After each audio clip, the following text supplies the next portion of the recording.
सारे के सारे साथियों को नमस्कार। स्वागत है आपका हेमेटोलॉजी की दुनिया में। तो टॉपिक स्टार्ट करें अपन हेमेटोलॉजी, उससे पहले मैं कुछ जनरल क्वेश्चन आपसे पूछ लेता हूं। देखिए, सबसे पहले यहां पहले वाले बॉक्स में लिखा हुआ है प्लाज्मा, और प्लाज्मा में मेन चीज जो अपन पढ़ते हैं वो कंपोनेंट होते हैं प्लाज्मा प्रोटीन।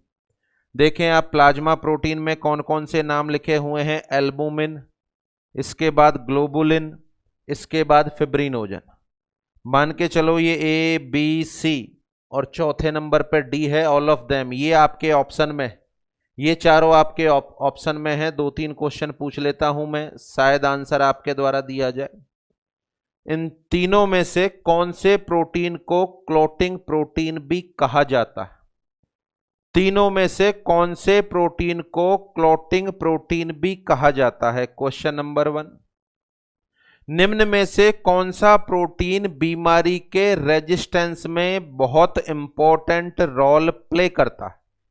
निम्न में से कौन सा प्रोटीन बीमारी के रेजिस्टेंस में, डिजीज रेजिस्टेंस में इंपॉर्टेंट रोल प्ले करता है? क्वेश्चन नंबर 3, निम्न में से कौन सा प्रोटीन आपके मेरे ब्लड या प्लाज्मा का ऑस्मोटिक प्रेशर मेंटेन करने के लिए रेस्पॉन्सिबल है? ऑस्मोटिक प्रेशर बनाने वाला प्रोटीन कौन सा है? क्वेश्चन नंबर 4, निम्न में से कौन सा प्रोटीन सर्वाधिक मात्रा में होता है? अगला क्वेश्चन, निम्न में से कौन सा प्रोटीन सबसे कम मात्रा में होता है? लास्ट क्वेश्चन, निम्न में से कौन सा प्रोटीन है जो सीरम में एब्सेंट होता है? निम्न में से कौन सा प्रोटीन है जो सीरम में एब्सेंट होता है? तो ये पर्टिकुलर क्वेश्चन है जिनका जवाब आगे ढूंढेंगे अपन। टॉपिक का नाम होगा प्लाज्मा प्रोटीन। ये पहला पोर्शन हो गया। आगे बढ़े, इसके नीचे पोर्शन नंबर 2, यहां पर लिखा हुआ है कुछ नाम जिनसे आप भली भांति परिचित हैं। बोले तो फर्स्ट ईयर बीएससी या जीएनएम में सबसे पहले आपका इन्हीं से पाला पड़ता होगा। सबसे पहले आप सेल पढ़ते हैं, सेल के बाद हेमेटोलॉजी या ब्लड ही पढ़ते हैं अमूमन, और उसमें आरबीसी, डब्ल्यूबीसी, प्लेटलेट, ये 3 मेजर सेल होती। अब देखें क्वेश्चन इनमें पूछ लूं, ऑप्शन है 1 ए बी सी और डी में है ऑल ऑफ देम। पहला क्वेश्चन, निम्न में से सर्वाधिक मात्रा में पाई जाने वाली सेल है। शायद 100% साथियों को इसका आंसर पता है। तीनों में से सबसे कम मात्रा में पाई जाने वाली सेल है। 100% साथियों को आंसर पता है। तीनों में से कौन सी सेल है जिसमें न्यूक्लियस नहीं होता? तीनों में से कौन सी सेल है जिसमें न्यूक्लियस नहीं होता? शायद 100% ये भी आपको पता है। बट यदि क्वेश्चन इस तरीके से आ जाए और चौथा ऑप्शन ऑल ऑफ देम हो, निम्न में से कौन सी सेल में न्यूक्लियस होता है? निम्न में से कौन सी सेल में न्यूक्लियस होता है? RBC, WBC, platelet, all of them. यहां पर शायद थोड़ी सा कंफ्यूजन डेवलप होगा, इसका आंसर ढूंढेंगे अपन आगे। अगला क्वेश्चन, निम्न में से कौन सी सेल है जो जिनको बॉडी के सोल्जर्स कहा जाता है? 100% आपको पता होगा। निम्न में से कौन सी सेल बॉडी में ऑक्सीजन और कार्बन डाइऑक्साइड के ट्रांसपोर्ट का काम करती है? इसका आंसर भी शायद पता होगा। निम्न में से कौन सी सेल है जो बॉडी में होने वाली ब्लीडिंग को रोकने के लिए रेस्पॉन्सिबल है? निम्न में से कौन सी पर्टिकुलर सेल है जिसका साइज सबसे छोटा होता है? Which of the following is smallest cell of human blood? Question number 1, which of the following is the largest cell of human blood? तीनों में से सबसे छोटी सेल कौन सी है और तीनों में से सबसे बड़ी सेल कौन सी है? तो एक कुछ एक कॉमन क्वेश्चन है जो इन तीनों में से बनते हैं। शायद 90% का जो क्वेश्चन मैंने पूछे आंसर आपको पता है। जिनका नहीं पता वो आगे आपको मालूम चल जाएगा, क्योंकि अभी मुझे भी नहीं पता। जैसे जैसे टॉपिक पढ़ेंगे तभी आपको मालूम चलेगा और तभी मुझे मालूम चलेगा। चले, यहां पर कुछ सेल लिखी हुई हैं, शायद आप इनसे भी परिचित हैं। सारे के सारे डब्ल्यूबीसी के टाइप हैं। ये सारे के सारे डब्ल्यूबीसी के टाइप हैं। क्वेश्चन पूछ लूं, neutrophil, eosinophil, basophil, monocyte, lymphocyte, all of them. Question number 1, निम्न में से सबसे बड़ी सेल का नाम बता दो। ये जो 5 सेल लिखी हुई हैं, निम्न में से सबसे बड़ी सेल कौन सी होती है? अगला क्वेश्चन, निम्न में से सबसे छोटी सेल कौन सी होती है? ये जो WBC अलग अलग आ जाएं तो इनमें सबसे बड़ी सेल कौन सी होगी? अगला क्वेश्चन है, सबसे छोटी सेल कौन सी होगी? अगला क्वेश्चन, निम्न में से कौन सी सेल को पॉलीमॉर्फोन्यूक्लियर ल्यूकोसाइट भी कहा जाता है? निम्न में से कौन सी सेल को पॉलीमॉर्फोन्यूक्लियर ल्यूकोसाइट भी कहा जाता है? अगला क्वेश्चन, निम्न में से कौन सी सेल है जिसकी स्टेनिंग मैथिलिन ब्लू से होती? मैथिलिन ब्लू से स्टेन होने वाली सेल का नाम। निम्न में से कौन सी सेल है जिसको एसिडिक डाई से स्टेन करने पर रेड कलर आता है? निम्न में से कौन सी सेल को एसिडिक डाई से स्टेन करने पर रेड कलर आता है? निम्न में से कौन सी सेल के नंबर पैरासाइटिक इन्फेस्टेशन में बढ़ जाते हैं? आया हुआ क्वेश्चन है एग्जाम का। निम्न में से कौन सी सेल के नंबर पैरासाइटिक इन्फेस्टेशन के दौरान बढ़ जाते हैं? अगला क्वेश्चन, निम्न में से कौन सी सेल का न्यूक्लियस किडनी के आकार का होता है? इससे अगला, निम्न में से कौन सी सेल का न्यूक्लियस अंडे के आकार का होता है, ओवल शेप्ड होता है? निम्न में से कौन सी सेल का न्यूक्लियस बाइलोब्ड होता है? निम्न में से कौन सी सेल का न्यूक्लियस मल्टीलोब्ड होता है? निम्न में से कौन सी सेल है जो आगे चलकर मास्ट सेल का निर्माण करती है? इनमें से मास्ट सेल बनाने वाली सेल का नाम। निम्न में से कौन सी सेल है जो आगे चलकर मैक्रोफेज के निर्माण के लिए रेस्पॉन्सिबल है? तो ये अलग अलग तरह के क्वेश्चन हैं। लास्ट के दो क्वेश्चन, इन पांचों में से फेगोसाइटिक सेल का नाम बताओ। Which of the following is phagocytic cell? All of them भी है आंसर, अपने माइंड के अंदर सोच कर रखें। निम्न में से कौन सी सेल है जो इम्यूनिटी प्रदान कराने का काम करती? निम्न में से कौन सी सेल इम्यूनिटी प्रोवाइड कराने के लिए रेस्पॉन्सिबल है? यहां भी ये पांचों सेल हैं और छठा ऑप्शन ऑल ऑफ देम है।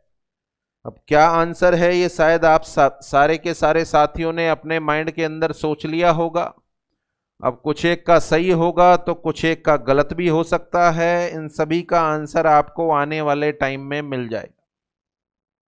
यहां पर सिंपली आपके नॉलेज का असेसमेंट हो रहा है कि टॉपिक पढ़ने से पहले मुझे हेमेटोलॉजी के बारे में इतनी नॉलेज है और टॉपिक पढ़ने के बाद मुझे हेमेटोलॉजी के बारे में इतनी नॉलेज हो चुकी।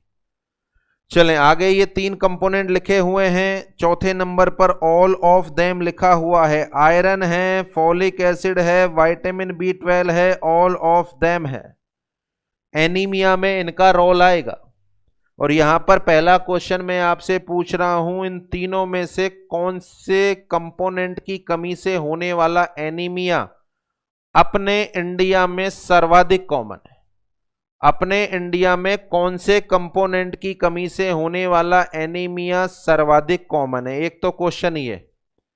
दूसरा, निम्न में से कौन सा कंपोनेंट बॉडी में कम पाया जाता है, खासकर प्योर वेजिटेरियन पर्सन में? जो नॉन वेज को हाथ भी नहीं लगाते उनके शरीर में निम्न में से कौन से कंपोनेंट की साधारणतः कमी पाई जाती?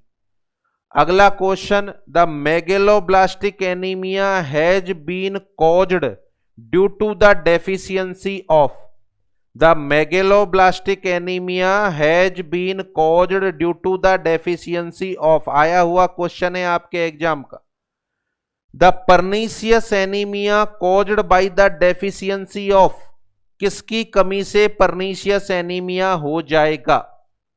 अगला क्वेश्चन है, निम्न में से कौन सा न्यूट्रिएंट जिंदगी भर, आया हुआ क्वेश्चन है, निम्न में से कौन सा न्यूट्रिएंट जिंदगी भर उस मरीज को पैरेंटरल रूट से देना पड़ेगा जिस मरीज में टोटल गैस्ट्रेक्टोमी कर दी जाती है?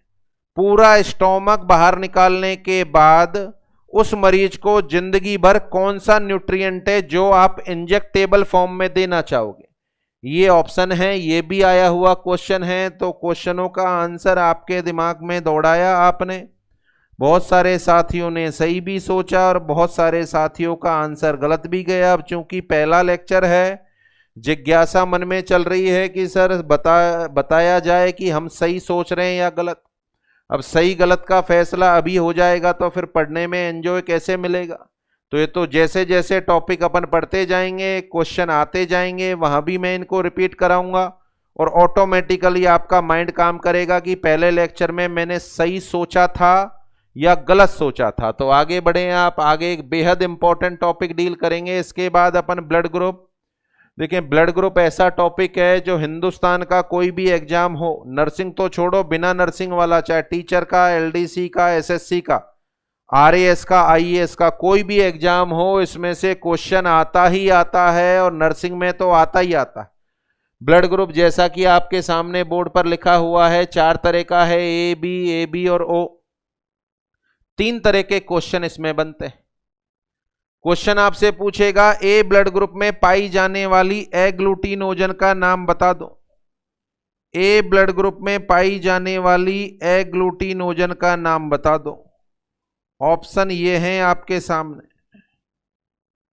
ऑप्शन ये हैं आपके सामने। ए ब्लड ग्रुप में पाई जाने वाली एग्लूटिनोजन का नाम बता दो। Agglutinogen, anti A, anti B, A या B. Question number 2, B blood group में पाई जाने वाली एग्लूटिनिन का नाम बता दो। बी ब्लड ग्रुप में पाई जाने वाली एग्लूटिनिन का नाम बता दो।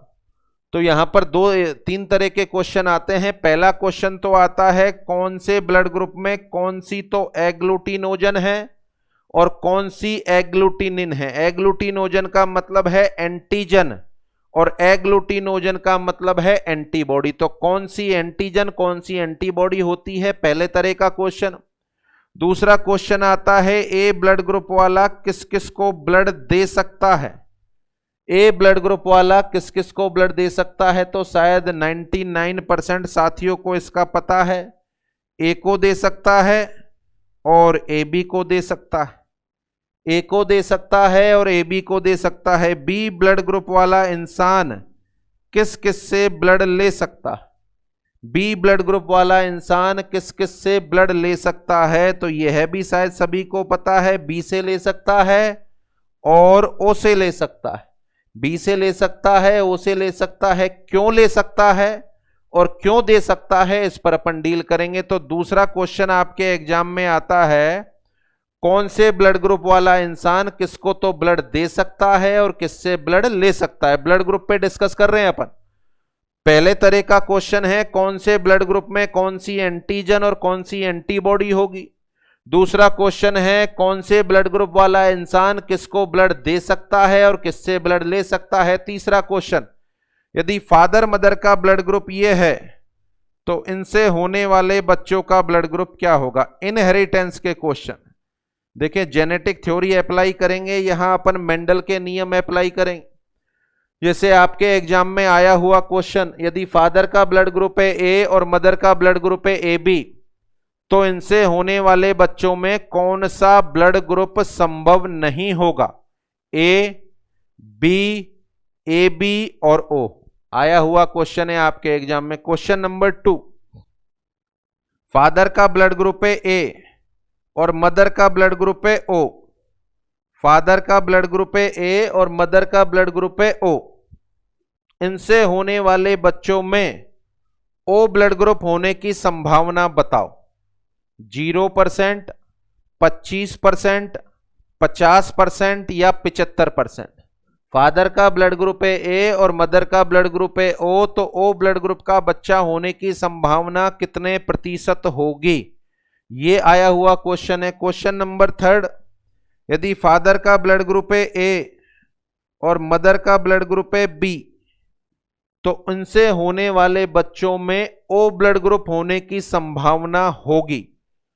ओ ब्लड ग्रुप होने की संभावना होगी 0%, 25%, 50% या 75%। तो इस तरह के 3 तरह के क्वेश्चन आते हैं। एंटीजन एंटीबॉडी वाला किसको दे सकता है, किससे ले सकता है, और फादर मदर का ब्लड ग्रुप ये है तो इनसे होने वाले बच्चों का ब्लड ग्रुप क्या होगा। तो ये ब्लड ग्रुप से संबंधित क्वेश्चन है जिसमें बहुत सारे क्वेश्चन हैं जो आगे आने वाले टाइम में अपन सॉल्व करने वाले हैं और सभी का जवाब आपको मिलेगा पूरा कंसेप्चुअल तरीके से। देखें, ब्लड ग्रुप में काफी इंटरेस्टिंग क्वेश्चन आया हुआ है जो आईएएस प्री में आया था, हर बैच में मैंने पूछा है, तो आपके बैच से भी पूछना चाहूंगा। क्वेश्चन आया हुआ था एग्जाम में कि एक पर्टिकुलर कपल है जहां पर फादर का ब्लड ग्रुप है AB, फादर का ब्लड ग्रुप है AB और मदर का ब्लड ग्रुप है O। फादर का ब्लड ग्रुप है AB और मदर का ब्लड ग्रुप है O। इनको 3 साल तक कोई संतान नहीं हुई, इनको 3 साल तक कोई संतान नहीं हुई। इसके बाद इन्होंने एक बच्चा गोद ले लिया, इसके बाद इन्होंने एक बच्चा गोद ले लिया। ये बच्चा गोद लेने के 2 साल बाद इन दोनों को जुड़वा बच्चे हुए, जुड़वा बच्चे हुए, इसका मतलब 2 बच्चे खुद के हो गए, 2 बच्चे खुद के हो गए। तो टोटल कितने बच्चे हैं अब इनके परिवार में? 3। ये तो भैया गोद लिया है और ये इनके खुद के बच्चे हैं। अब क्वेश्चन इस बात को कह रहा है कि इनके जो बच्चे हैं उनका ब्लड ग्रुप ये है, एक का है A, एक का है B और एक का है O। एक का है A, एक का है B और एक का है O। अब ये नहीं बताया कि किसका क्या है, गोद लिए वाले का क्या है या खुद के बच्चों का क्या है, कि तीनों का ब्लड ग्रुप ये है। और लास्ट में क्वेश्चन पूछा गोद लिए गए बच्चे का ब्लड ग्रुप होगा। ऑप्शन से पहले आंसर ना दौड़ाएं, गोद लिए गए बच्चे का ब्लड ग्रुप होगा। देखिए फिर से सुने, फादर का ब्लड ग्रुप AB, मदर का ब्लड ग्रुप O। 3 सालों तक कोई संतान नहीं हुई, एक बच्चा बाहर से गोद ले लिया, गोद लेने के 2 साल बाद इनको खुद के जुड़वा बच्चे हुए। अब इनके 3 बच्चे हो गए जिनका ब्लड ग्रुप किसी का A, किसी का B, किसी का O है। क्वेश्चन कह रहा है गोद लिए गए बच्चे का ब्लड ग्रुप होगा। ऑप्शन ये आए थे, एक A होगा, B होगा, O होगा और चौथा ऑप्शन था दिए गए डाटा से असिस्ट नहीं कर सकते। चौथा ऑप्शन था दिए गए डाटा से असिस्ट नहीं कर सकते। दौड़ाओ दिमाग के अंदर। क्वेश्चन ने पूछा है गोद लिए गए बच्चे का ब्लड ग्रुप बताओ। अब बहुत सारे साथियों का आंसर सही भी हो रहा है, बट मैक्सिमम का आंसर शायद इस क्वेश्चन का, जैसा मेरा पुराना अनुभव है, जा रहा है आंसर इज 4। दिए गए डाटा से अपन गोद लिए गए बच्चे का ब्लड ग्रुप असिस्ट नहीं कर सकते, क्योंकि यह 4 ऑप्शन गलत है। आईएएस में आया हुआ क्वेश्चन है और इस क्वेश्चन का आंसर है O। इस दिए गए डाटा से अपन असिस्ट कर सकते हैं, इस दिए गए डाटा से अपन असिस्ट कर सकते हैं। अब बहुत जिज्ञासा हो रही होगी कि सर कैसे कर सकते हैं। अब फिर से बता रहा हूं, कैसे का तो अभी मुझे भी नहीं पता, ये तो जब अपन टॉपिक पढ़ेंगे तो इस क्वेश्चन को ज्यों का त्यों रिपीट करूंगा मैं, और फिर आप खुद सॉल्व करके बोलोगे कि हाँ सर, इस दिए गए डाटा से अपन गोद लिए गए बच्चे के ब्लड ग्रुप का भी पता लगा सकते हैं। कैसे लगा सकते हैं वो अपन आगे डील करेंगे। तो ये ब्लड ग्रुप से संबंधित क्वेश्चन है। इसके बाद देखें 2 एनीमिया जिन पर बहुत सारे क्वेश्चन आते हैं, 2 एनीमिया जिन पर बहुत सारे क्वेश्चन आते हैं। क्वेश्चन सबसे पहले सिकल सेल एनीमिया, जैसे फॉर एग्जांपल के लिए question number 1, sickle cell anaemia का डायग्नोसिस किया जाना संभव है।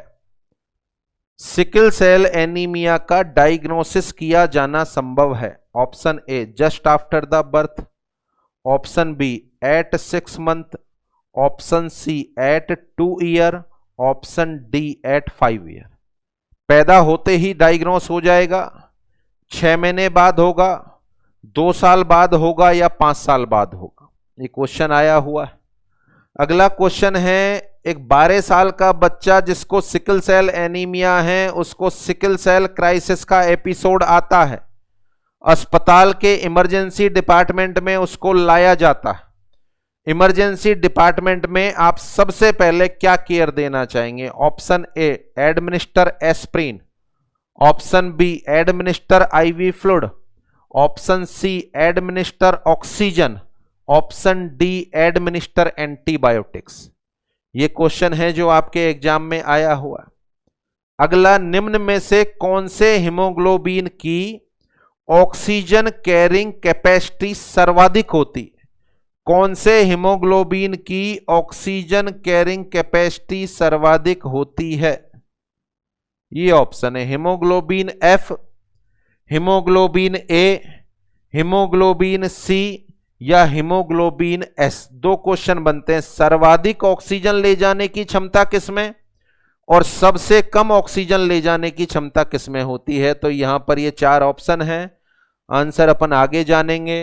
Last question, sickle cell anaemia में, सिकल सेल एनीमिया से ग्रसित एक 8 साल का बच्चा जिसकी मदर को आप हेल्थ एजुकेशन दे रहे हो, मदर ने आपसे क्वेश्चन पूछा कि इस बार हम वेकेशन में कहीं घूमने का प्लान बना रहे हैं, घूमने का प्लान बना रहे हैं, कहां पर जाना उचित होगा? हमारे दिमाग में दो डेस्टिनेशन है कि एक तो हम लद्दाख जाएं और दूसरा हम उदयपुर जाएं। तो हमारे बच्चे की बीमारी को देखते हुए कहां पर जाना सूटेबल होगा? लेह लद्दाख जाएं या फिर उदयपुर जाएं? अब इसका आंसर शायद आप दे पा रहे हैं कि कहां जाना चाहिए और क्यों जाना चाहिए।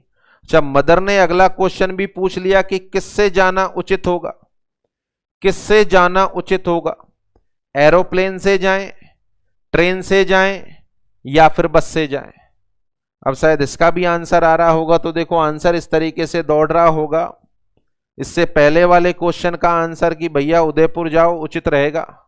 अच्छा, लेह लद्दाख क्यों नहीं जाएं कि आजकल सही माहौल नहीं चल रहा है।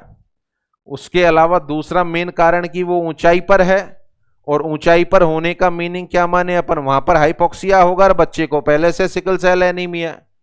अगला क्वेश्चन कि किससे जाना उचित होगा, तो बहुत सारे साथियों के दिमाग में आ रहा है कि ट्रेन से चले जाओ बेहतर होगा, किराया भी कम लगेगा। जब बहुत सारे साथी आंसर दे रहे हैं कि बस से चले जाओ, वो भी बेहतर होगा। अच्छा, सभी के मन में ये बात जरूर चल रही है कि नहीं प्लेन से बिल्कुल मत जाना। अच्छा, क्यों नहीं जाना? ऊंचाई पर उड़ेगा, हाइपोक्सिया होगा। देखें यहां पर उसको समझाना होगा अपन को, जिससे उसका मन करे और जिसमें उसकी जेब अलाउ करे उससे जा सकता है। प्लेन से भी जा सकते हो, बस से भी जा सकते हो, ट्रेन से भी जा सकते हो, क्योंकि यहां पर दिमाग लगा रहे हैं कि भैया प्लेन तो ऊंचाई पर उड़ेगा। अब आप सोचो ऊंचाई पर उड़ेगा तो कैंडिडेट प्लेन के ऊपर बैठ के थोड़ी जाएगा, अंदर बैठ के जाएगा, और अंदर ऑक्सीजन का सैचुरेशन पूरा रहता है। बहुत बार मरीजों को एयरलिफ्ट जब कराते हैं तो प्लेन कितनी सारी ऊंचाई पर उड़ता है। मरीजों को, यानी मरीज के अंदर कोई गंभीर समस्या होगी तो ऊंचाई पर तो मर जाना चाहिए, नहीं, अंदर प्लेन में ऑक्सीजन सैचुरेशन भरपूर रहता है। प्लेन के अंदर ऑक्सीजन सैचुरेशन होता है, अदरवाइज 4-4, 5-5, 6-6 घंटे का सफर होना पॉसिबल है क्या? हजारों फीट की ऊंचाई पर उड़ता है तो क्या पॉसिबल है? अब यहां दिमाग लगा रहे हैं कि नहीं ऊंचाई पर उड़ेगा, प्लेन से नहीं जाना चाहिए। क्यों नहीं जाना चाहिए? जा सकता है। तो यहां आंसर देंगे आप, जिससे चाहो जा सकते हो, डिपेंड अपॉन यूअर जेब, आपकी जेब पर डिपेंड करेगा। आप ट्रेन से, बस से, एरोप्लेन से, किसी से भी जा सकते हो। तो ये क्वेश्चन है सिकल सेल एनीमिया के। आगे बढ़े आप, नेक्स्ट लिखा हुआ है thalassaemia. Thalassaemia is the disorder of haem, number 1 haem, number 2 globin protein, number 3 both, number 4 none of them. इन चारों में से इसका आंसर है। किसकी बीमारी है ये? हीमोग्लोबिन में हीम की, या ग्लोबिन की, या दोनों की, या दोनों की नहीं। अगला question, which of the following is most important therapy given to the patient at many time in patient with thalassaemia? Option है रिकरेंट ब्लड ट्रांसफ्यूजन, अगला है chelation therapy, chelation therapy, next है रिकरेंट ऑक्सीजन एडमिनिस्ट्रेशन, और चौथा है reduce the exercise at minimum level. चारों में से कौन सी थेरेपी है जो सामान्यतः थैलेसीमिया वाले मरीज में प्रेस्क्राइब करते हैं?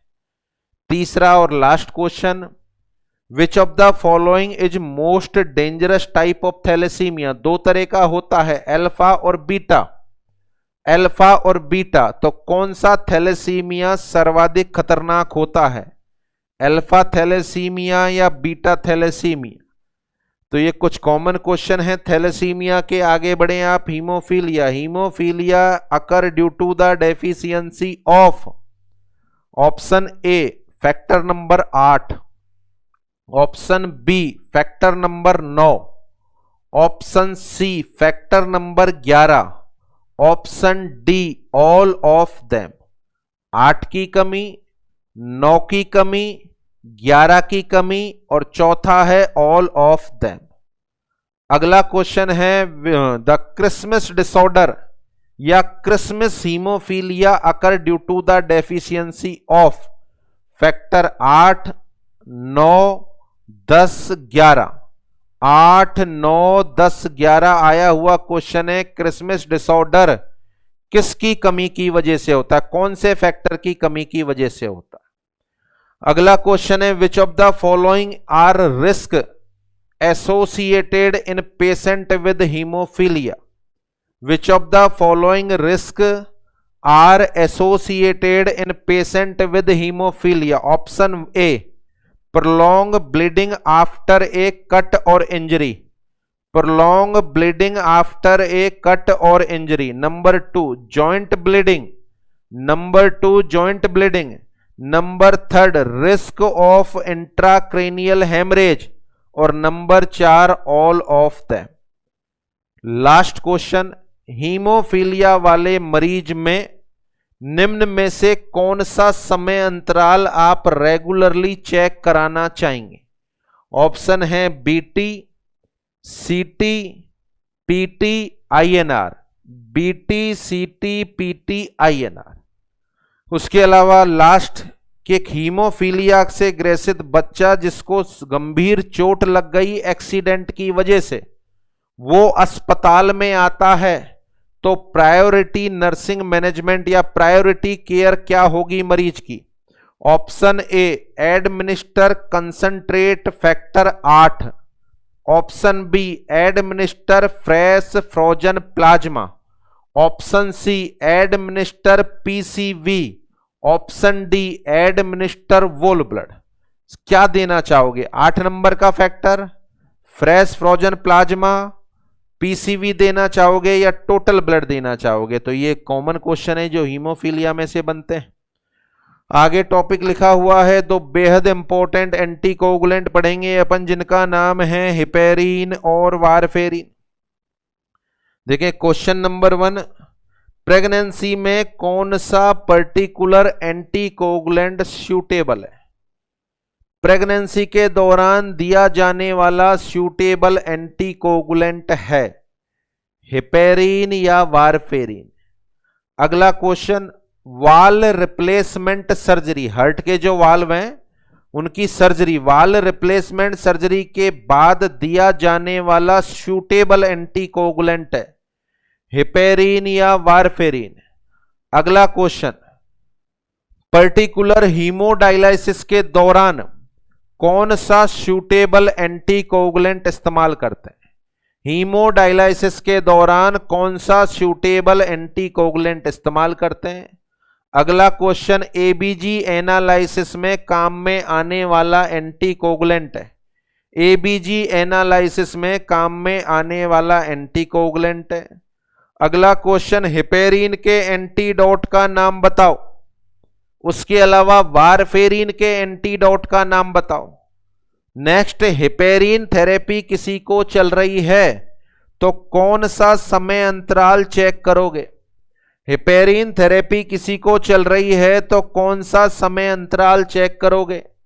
नेक्स्ट, वारफेरिन थेरेपी में कौन सा समय अंतराल चेक करोगे। ये सारे जो मैंने वर्ड बोले हैं इन दोनों में तो ये सारे के सारे क्वेश्चन आए हुए हैं आपके एग्जाम में, ये सारे के सारे क्वेश्चन आए हुए हैं। तो ये हिपेरिन और वारफेरिन से संबंधित क्वेश्चन हो गए। अभी केवल क्वेश्चन डील कर रहे हैं, अपन आंसर पे नहीं जा रहे हैं। ये सारे क्वेश्चनों का आंसर आपको आने वाले टाइम में मिलेगा। ये केवल एक रफ व्यू है ताकि आपको मालूम चले कि कौन कौन से क्वेश्चन आते हैं, कैसे कैसे आते हैं, क्या क्या अपन इस टॉपिक में पढ़ने वाले। आगे बढ़े, ये 4 ऑप्शन में है बीटी, सीटी, पीटी, आईएनआर या पीटी आईएनआर तो एक ही चीज होती है। चौथा ऑप्शन चेंज कर देते हैं अपन एपीटीटी। ये 4 ऑप्शन हैं और कुछ क्वेश्चन मैं आपसे पूछ रहा हूं, आंसर अपने दिमाग में दौड़ाएं। क्वेश्चन नंबर 1, डेंगू से ग्रसित मरीज में कौन सा समय अंतराल चेक करना चाहोगे? डेंगू से ग्रसित मरीज में कौन सा समय अंतराल चेक करना चाहोगे?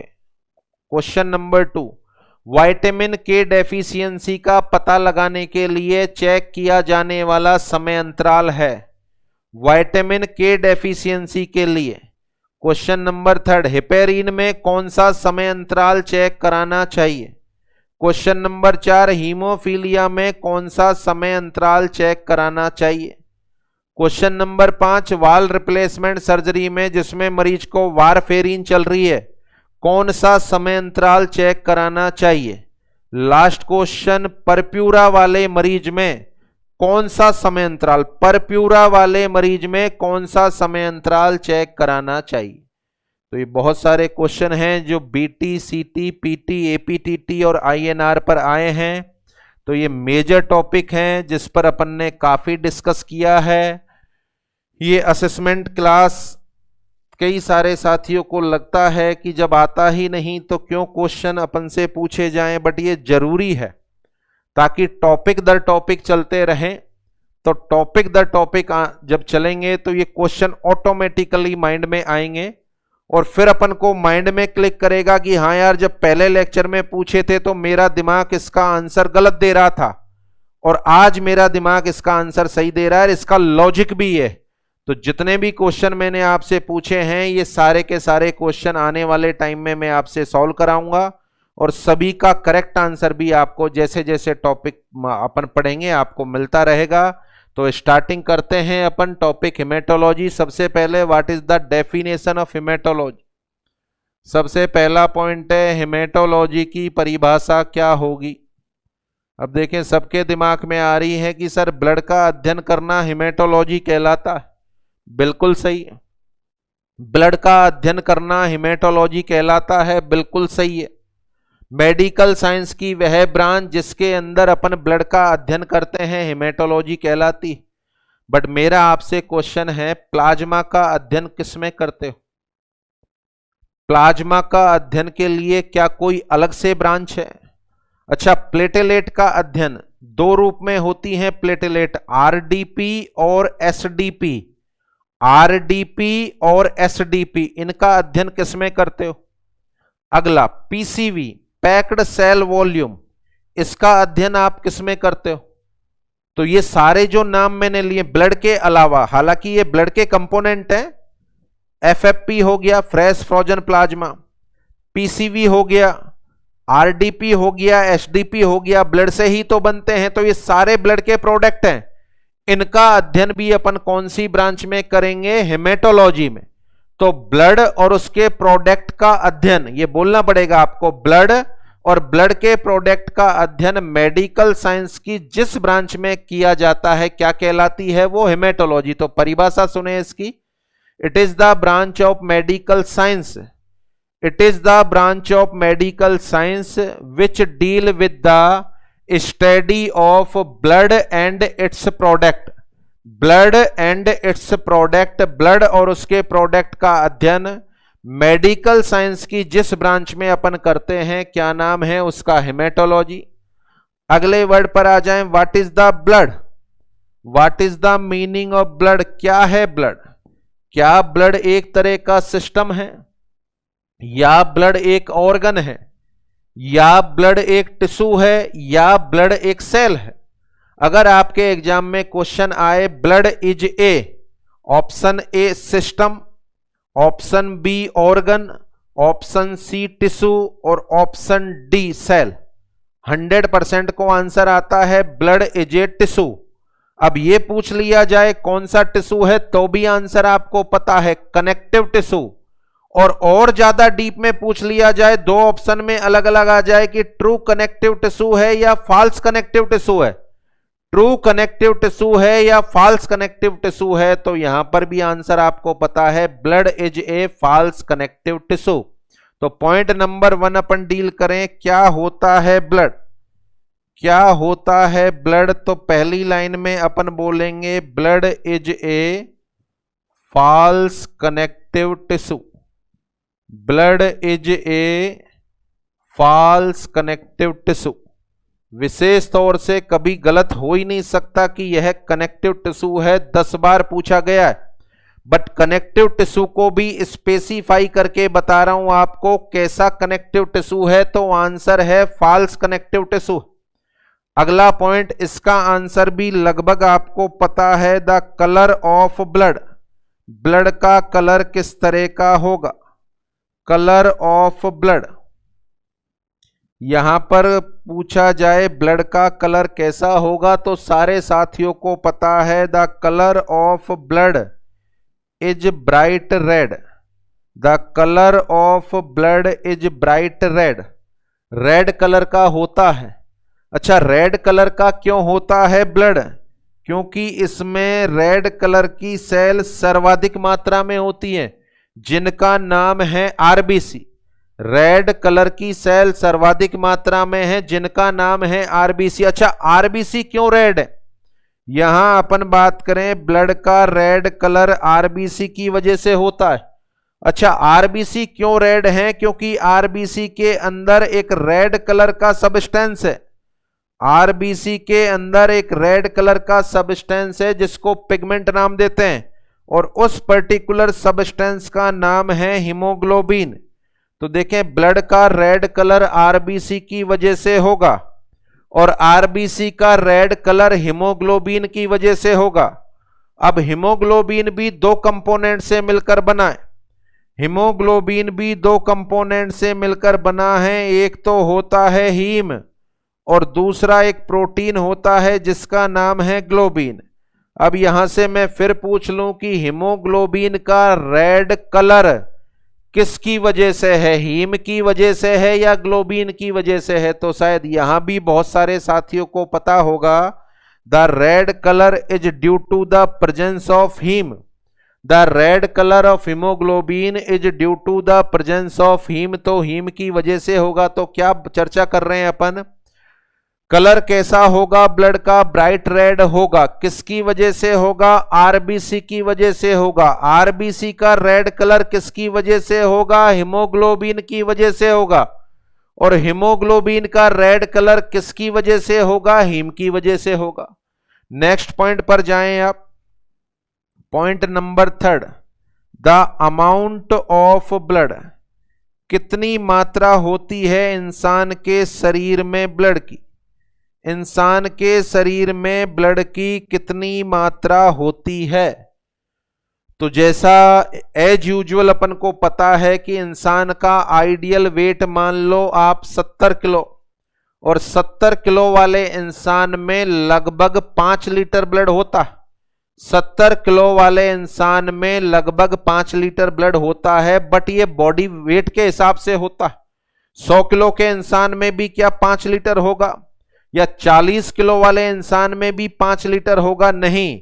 तो इसका आंसर है कि ब्लड का अमाउंट होता है बॉडी के वेट का 7 से 8%। बॉडी के वेट का 7 से 8% होता है। तो यहां अपन बोलेंगे the amount of blood is 7 to 8% of total body weight. The amount of blood is 7 to 8% of total body weight. जैसे 100 किलो वाले इंसान में ब्लड की मात्रा बता दो 7 से 8 लीटर। 50 किलो वाले इंसान में ब्लड की मात्रा बता दो, तो 50 का 7 से 8% निकालेंगे तो 3.5 से 4 लीटर आंसर आएगा। तो 50 किलो वाले में होगा 3.5 से 4 लीटर। अच्छा, 70 किलो वाले में बता दो, तो देखो 70 किलो का 7%, 7/100 4.9, और 8% निकालेंगे तो होगा 5.6। तो 70 किलो वाले इंसान में ब्लड की कितनी मात्रा होगी? 4.9 से 5.6 लीटर। 4.9 से 5.6 लीटर। यहां इसको एवरेज कैलकुलेशन के लिए अपन मानते हैं 5 लीटर। एवरेज कैलकुलेशन के लिए यहां अपन मानते हैं 5 लीटर। तो यहां बोलेंगे 70 किलो वाले इंसान में सामान्यतः ब्लड की मात्रा कितनी होती है? आंसर है 5 लीटर। 70 किलो वाले इंसान में बार बार कैलकुलेशन में अपन जो आइडियल वेट लेंगे वो 70 किलो होगा, और जो नॉर्मल अमाउंट लेंगे अपन ब्लड का वो 5 लीटर होगा। तो ये हो गया अमाउंट ऑफ ब्लड। अपन क्या पढ़ रहे हैं? डेफिनेशन, क्या होता है ब्लड, कैसे रंग का होता है, कितना होता है। अगला जर्नल पॉइंट के बारे में अपन बात करें। अगला जर्नल पॉइंट होगा pH of blood. PH of blood, देखें यहां पर जो मैं ये 4 लाइनें आपको बता रहा हूं, कम से कम 10 बार तो ये पहली लाइन पे क्वेश्चन आया हुआ है, 2 से 3 बार अमाउंट पे क्वेश्चन आया हुआ है, और कम से कम 10 से ज्यादा बार इस पर्टिकुलर पॉइंट पे क्वेश्चन आया हुआ है, ब्लड की पीएच कैसी होती है। ऑप्शन है slightly alkaline, slightly acidic, highly alkaline या हाईली एसिडिक। तो सारे साथियों को अच्छे से पता है ब्लड की पीएच होती है 7.4। 7.4 या एग्जैक्ट अपन बात करें तो 7.35 से 7.45, 7.35 से 7.45 लगभग, थोड़ा बहुत क्षारीय होता है। 7 से नीचे जाना एसिडिक, 7 से ऊपर जाना एल्केलाइन, बट थोड़ा सा एल्केलाइन है, तो इसकी पीएच को अपन बोलेंगे स्लाइटली एल्केलाइन। इसकी पीएच को अपन बोलेंगे स्लाइटली एल्केलाइन। तो आपका मेरा ब्लड किस तरह का होता है? आंसर आपको देना है स्लाइटली एल्केलाइन होता। कैसा होता है ब्लड? स्लाइटली एल्केलाइन होता है। अब यहां पर एक आध क्वेश्चन मैं पूछूं कि सुबह के टाइम नाश्ते में यदि मैं बहुत ज्यादा एसिडिक फूड खा लूं, नाश्ते में मैंने एसिडिक फूड ले लिया, अच्छा वो एसिडिक फूड मेरे स्टोमक में जाएगा, वहां से घुलेगा, एब्जॉर्ब होके ब्लड में जाएगा। एसिडिक फूड खाया है मैंने बहुत ज्यादा मात्रा में, तो क्या मेरे ब्लड की पीएच कैसी हो जाएगी? एसिडिक हो जाएगी या एल्केलाइन ही रहेगी? यही रहेगी या परिवर्तित हो जाएगी? एसिडिक फूड खाया है, अगर मैं एल्केलाइन फूड खाऊंगा तो ब्लड की पीएच कैसी हो जाएगी? तो यहां पर इन दोनों क्वेश्चनों का आंसर है जैसी है वैसी ही रहेगी। जैसी है वैसी ही रहेगी। आपके मेरे ब्लड में 4 तरह के बफर एजेंट होते हैं। आपके मेरे ब्लड में 4 तरह के बफर एजेंट होते हैं जो फंडामेंटल में आपने पढ़ लिए होंगे या पढ़ लेंगे। वो बफर एजेंट का काम ही ये होता है कि एच आयन बढ़े तो उसको रोक दो और OH आयन बढ़े तो उसको रोक दो, तो वह ब्लड की पीएच में परिवर्तन नहीं होने देते। सोचो ऐसे खाने पीने से अपने ब्लड की पीएच में परिवर्तन आए तो सुबह दोपहर शाम नाप तोल के खाना पड़ेगी, भैया एसिडिक तो नहीं है खाना, एल्केलाइन तो नहीं है खाना। अब सुबह से शाम तक अपन खाते हैं, कभी सोच के खाते हैं कि कौन सा एसिडिक है कौन सा एल्केलाइन है? नो। तो अल्टीमेटली आप और मैं कुछ भी खा लें, आपके मेरे ब्लड की पीएच में कोई परिवर्तन नहीं आता। यदि परिवर्तन आ जाए तो फिर बीमारी है, परिवर्तन आ जाए तो बीमारी है। बीमारी का नाम है एसिडोसिस या एल्केलोसिस।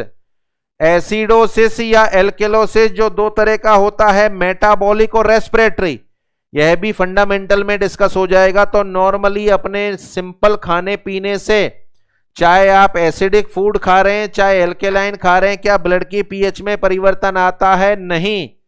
और फंडामेंटल ऑफ नर्सिंग में ये पॉइंट पढ़ेंगे आप या पढ़ लिए होंगे कि आपके मेरे ब्लड में 2 सब्सटेंस ऐसे हैं जो बफर का काम करते हैं। टोटल तो 4 होते हैं, चारों का डिस्क्रिप्शन वहां पढ़ा दिया जाएगा। चूंकि यहाँ हेमेटोलॉजी पढ़ रहे हैं और हेमेटोलॉजी में ये दोनों पॉइंट आने वाले हैं, तो इनके बारे में आपको नॉलेज है कि आपके मेरे ब्लड में पाया जाने वाला हीमोग्लोबिन और एल्बुमिन, आपके मेरे ब्लड में पाया जाने वाला हीमोग्लोबिन और एल्बुमिन बफर की तरह काम करता है।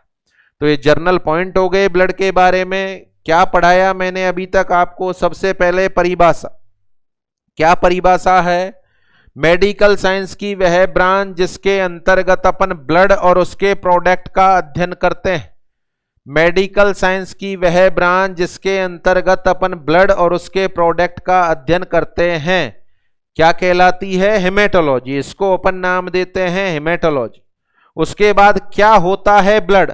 भली बाती पता है blood is A connective tissue, but कैसा कनेक्टिव टिश्यू? तो आंसर है फॉल्स कनेक्टिव टिश्यू।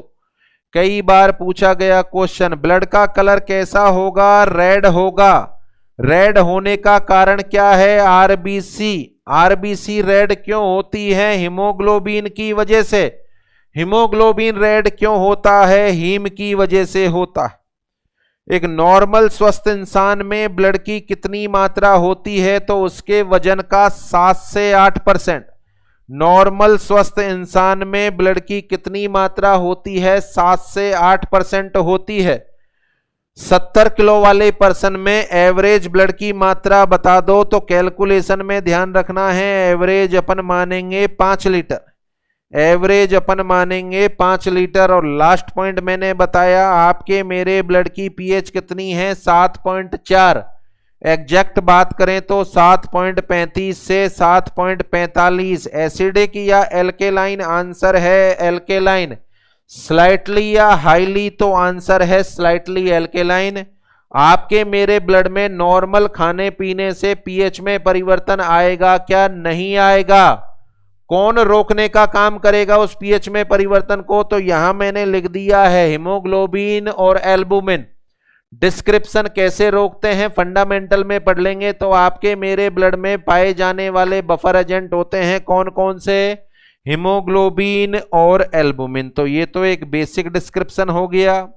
अब अगले पॉइंट पर चर्चा करेंगे अपन, और उसी अगले पॉइंट में से कई सारे इंपॉर्टेंट चीजें डील करेंगे। उस अगले पॉइंट का नाम है कंपोजिशन ऑफ ब्लड।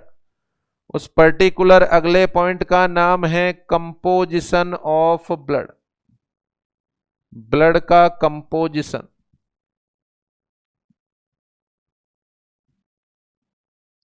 देखिए कंपोजिशन को किस तरीके से चेक करें अपन, तो इसके लिए सारे के सारे साथियों ने हॉस्पिटल में काम करते हुए मरीज का ब्लड सैंपल लिया होगा ईडीटीए वायल के अंदर।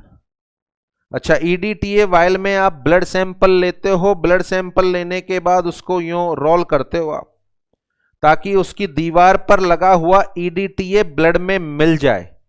What is the EDTA? It is an anticoagulant. Anticoagulant का मतलब क्या है कि इसमें जो ब्लड सैंपल लिया है वो जमेगा नहीं, उसकी क्लॉटिंग नहीं होगी। वह जमेगा नहीं, उसकी क्लॉटिंग नहीं होगी। तो ये ब्लड सैंपल ले लिया मैंने 5 ml 10 ml, और मैंने इसको वार्ड बॉय के हाथों लैब में भिजवा दिया। लैब में भिजवा दिया। अब सोचो लैब में क्या होता है इस ब्लड सैंपल का। देखें लैब में जो ईडीटीए के ब्लड सैंपल गए हैं, किस तरह की मशीन होती है? इसको बोलते हैं सेंट्रीफ्यूज मशीन। इस तरह की मशीन होती है। मशीन का नाम है सेंट्रीफ्यूज मशीन। ये सारे सैंपलों को इसमें लगा देते हैं। सारे सैंपलों को इसमें लगा देते हैं। रख दिए मैंने 100 सैंपल मशीन में रख दिए। अच्छा, मशीन में रखने के बाद ऊपर से ढक दिया।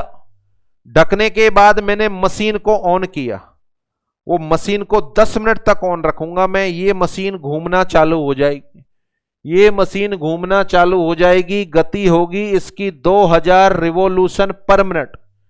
गति होगी इसकी 2000 रिवॉल्यूशन पर मिनट, यानी 1 मिनट में 2000 बार घूमेगी। और 10 मिनट बाद मैं इसको बंद कर दूंगा। बंद करने के बाद जो सैंपल मिलेगा मुझे, जो मैंने रखा था, वो किस तरह का मिलेगा इस पर गौर किए। तो देखो सैंपल तो मैंने ये रखा था भैया 10 ml।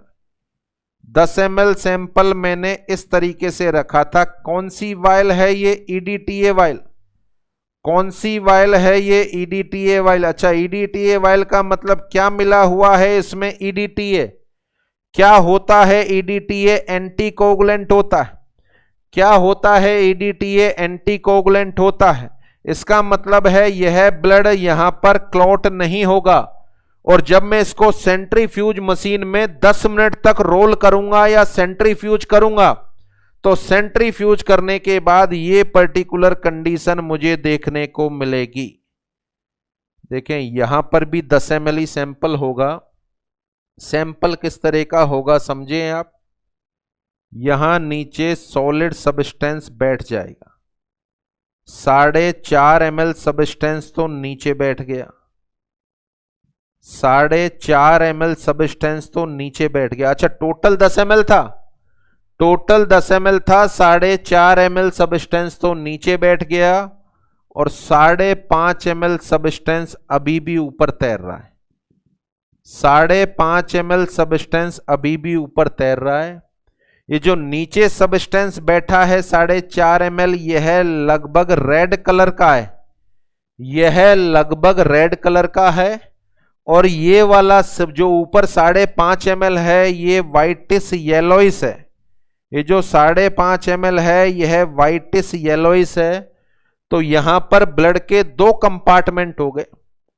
10 ml लिया मैंने, 4.5 ml जो नीचे बैठा, यदि मैं उनका कंपोजिशन देखूं तो इसमें ब्लड सेल है, इसमें ब्लड सेल है। कौन कौन सी ब्लड सेल हैं? आरबीसी, डब्ल्यूबीसी और प्लेटलेट।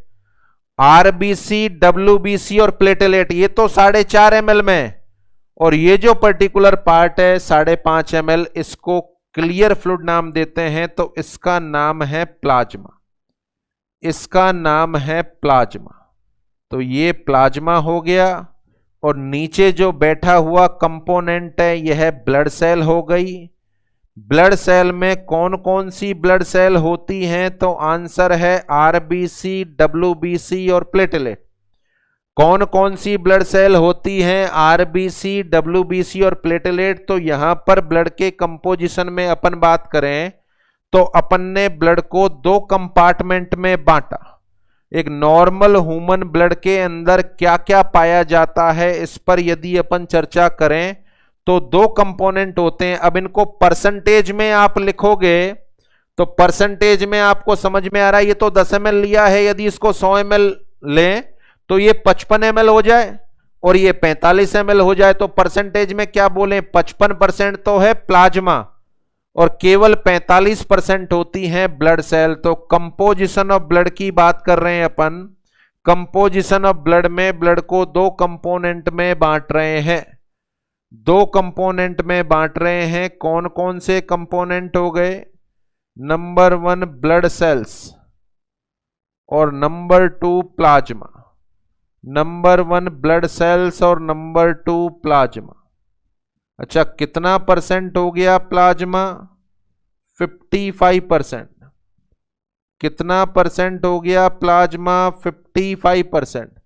कितनी परसेंट हो गई ब्लड सेल? 45%। यहां पर एक और क्वेश्चन है मेरा आपसे। 2 कंपार्टमेंट हो गए ब्लड में, प्लाज्मा हो गया और ब्लड सेल हो गई। दोनों में से कौन से कंपार्टमेंट को आप फॉर्म्ड एलिमेंट ऑफ ब्लड भी बोलोगे? कौन से कंपार्टमेंट को आप फॉर्म्ड एलिमेंट ऑफ ब्लड भी बोलोगे? देखो, फॉर्म्ड का मतलब है बनने वाले।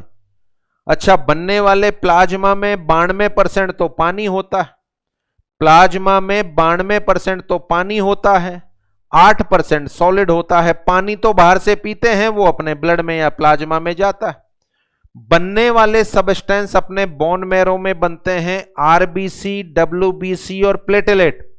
आरबीसी, डब्ल्यूबीसी और प्लेटलेट, तो इन्हीं को अपन नाम देते हैं फॉर्म्ड एलिमेंट ऑफ ब्लड। इन्हीं को अपन नाम देते हैं फॉर्म्ड एलिमेंट ऑफ ब्लड। तो ब्लड सेल और प्लाज्मा में से किसको आप फॉर्म्ड एलिमेंट नाम देना चाहोगे? आंसर है ब्लड सेल को नाम देना चाहेंगे। ब्लड सेल में कौन कौन सी ब्लड सेल होती हैं? जैसा कि भली भांति आप जानते हैं, आरबीसी होती है। दूसरी ब्लड सेल का नाम डब्ल्यूबीसी होती है। आरबीसी बोले तो रेड ब्लड सेल, डब्ल्यूबीसी बोले तो व्हाइट ब्लड सेल, और तीसरी होती है प्लेटलेट्स। तीसरी होती है प्लेटलेट्स। देखें, भली भांति जानते हैं आप, RBC red blood cell red colour की होंगी। रेड कलर के लिए एक शब्द इस्तेमाल करते हैं, एरिथीमा या एरिथ्रो। एरिथीमा या एरिथ्रो, और साइट का मतलब होता है सेल। तो रेड कलर वाली सेल के लिए शब्द इस्तेमाल होता है एरिथ्रोसाइट। रेड कलर वाली सेल के लिए शब्द इस्तेमाल होता है एरिथ्रोसाइट। अच्छे से आप जानते हैं कि आरबीसी को एरिथ्रोसाइट के नाम से भी जाना जाता है। The RBC are also known as erythrocyte. WBC बोले तो व्हाइट ब्लड सेल। अब यहां अपना दिमाग ये बात कहता है कि ये व्हाइट कलर की होंगी, व्हाइट कलर की होंगी, जबकि हकीकत ये है कि ये कलरलेस होती है, कलरलेस ब्लड सेल हैं। कलरलेस के लिए एक शब्द इस्तेमाल करते हैं ल्यूको। कलरलेस के लिए एक शब्द इस्तेमाल करते हैं ल्यूको और सेल के लिए बोलते हैं cyte. So that's why the WBC are also known as leukocyte. The WBC are also known as leukocyte. और तीसरी जो सेल है, देखें, ध्यान रखें, ये व्हाइट कलर की नहीं है, कलरलेस है। अब चूंकि नाम उचित नहीं होता कि कलरलेस ब्लड सेल, इसलिए व्हाइट ब्लड सेल नाम दे दिया, बाकी इनका कोई भी कलर नहीं होता है। तीसरी सेल है प्लेटलेट। यह कई बार आपस में एडियर होकर ब्लड वेसल में थ्रोम्बस बना देती हैं, आपस में चिपक कर कई बार ब्लड वेसल में थ्रोम्बस बना देती हैं। So that's why they are also known as thrombocyte. They are also known as thrombocyte, इसलिए इनको थ्रोम्बोसाइट के नाम से भी जाना जाता है। तो ब्लड सेल में तीन तरह की ब्लड सेल हो गई। आरबीसी जो रेड कलर की है, जिसका नाम है एरिथ्रोसाइट। WBC जो कलरलेस है, इसका नाम है ल्यूकोसाइट। और प्लेटेलेट जो थ्रोम्बस बनाती है, इसका नाम है थ्रोम्बोसाइट। इन तीनों के नॉर्मल नंबर जो शायद 100% आपको पता है, आरबीसी के नॉर्मल नंबर होते हैं 4.5 से 5.5 मिलियन। एवरेज में अपन मानेंगे 5 मिलियन। 4.5 से 5.5 मिलियन पर cubic mm of blood. Million बोले तो 10 लाख, मिलियन बोले तो 10 लाख। तो 10 लाख से इसको अपन जोड़ें तो 1 क्यूबिक mm में ये हो गई 45 से 55 लाख। 45 से 55 लाख हो गई। WBC के बारे में अपन बात करें तो इनके नंबर भी जानते हो आप, 4 से 11,000, 4 to 11,000 पर क्यूबिक mm ऑफ ब्लड। पर cubic mm of blood, 1 cubic mm में 4,000 से 11,000 होती है। अपन जब कैलकुलेशन करेंगे तो एवरेज में 10,000 मान के करेंगे। उधर प्लेटलेट के नॉर्मल नंबर की बात करो तो ये होती हैं 1.5 लाख से 4 लाख। ये होती हैं 1.5 लाख से 4 लाख पर क्यूबिक mm ऑफ ब्लड। तो ये तीनों के नंबर हो गए। आरबीसी हैं 45 से 55 लाख, एवरेज में 50 लाख, मिलियन बोले तो 10 लाख। WBC हैं 4 से 11,000 और प्लेटलेट हैं 1.5 से 4 लाख पर क्यूबिक mm ऑफ ब्लड। सोचो आप, इन दोनों को जोड़ो, इसको 10,000 मान लो 1 क्यूबिक mm में। अच्छा, इसको एवरेज 1,90,000 मान लो। 1,90,000 और 10,000, 2 लाख। और उसी 1 क्यूबिक mm में ये कितनी है? 50 लाख। अच्छा, 1 क्यूबिक mm में तीनों को जोड़ो तो 52 लाख। तीनों को जोड़ो तो 52 लाख। उस 52 लाख में से अकेले 50 लाख कौन सी सेल हैं? आरबीसी। इसका मतलब है लगभग ब्लड सेल में बात करें तो 96-97% अकेले कौन सी सेल मिलती हैं? आरबीसी मिलती है। इनका रेशो केवल 2 से 3% होता है। तो ये क्यूबिक mm में इनका आयतन हो गया। अब यहां पर तीनों ब्लड सेल का डिस्क्रिप्शन और साथ में प्लाज्मा का डिस्क्रिप्शन है जो अपन को पढ़ना है। अब चूंकि टाइम ओवर हो गया है तो आज के अभी के लिए इतना ही। यहां पर मैं आपको एक होमवर्क दे रहा हूं जो आपको करना है, कल अपन इसको डिस्कस करेंगे। देखो, आपको आपका वजन पता है, आपको आपका वजन पता है, 50, 60, 70, 80 जो भी आपका वजन है। अच्छा, वजन से आप निकाल लोगे आप में ब्लड कितना है। ब्लड का अमाउंट आपको पता चल जाएगा, 4 लीटर, 5 लीटर, 6 लीटर। अब आपका होमवर्क है कि आपके पूरे ब्लड में कितनी तो आरबीसी है, the total number of RBC in your blood, the total number of WBC in your blood, the total number of platelet in your blood, ये आपको कैलकुलेट करना है। क्या बता दिया मैंने, ब्लड कितना है आप में निकाल लोगे, साथ में 1 क्यूबिक एमएम में कितनी आरबीसी है, कितनी डब्ल्यूबीसी है, कितनी प्लेटलेट है, ये आपको समझा दिया। तो कल का आपका होमवर्क है आपके शरीर में टोटल कितनी आरबीसी है, टोटल कितनी डब्ल्यूबीसी है, टोटल कितनी प्लेटलेट है, ये आपको होमवर्क करके लाना है। तो कल अपन इन तीनों सेल का डिस्क्रिप्शन भी पढ़ेंगे। आरबीसी इतनी ज्यादा है तो क्यों है इतनी ज्यादा, डब्ल्यूबीसी कम है तो क्या काम करती है, प्लेटलेट थ्रोम्बस का निर्माण किस तरीके से करती है, और साथ में अपन दूसरा टॉपिक स्टार्ट करेंगे जिसका नाम होगा प्लाज्मा।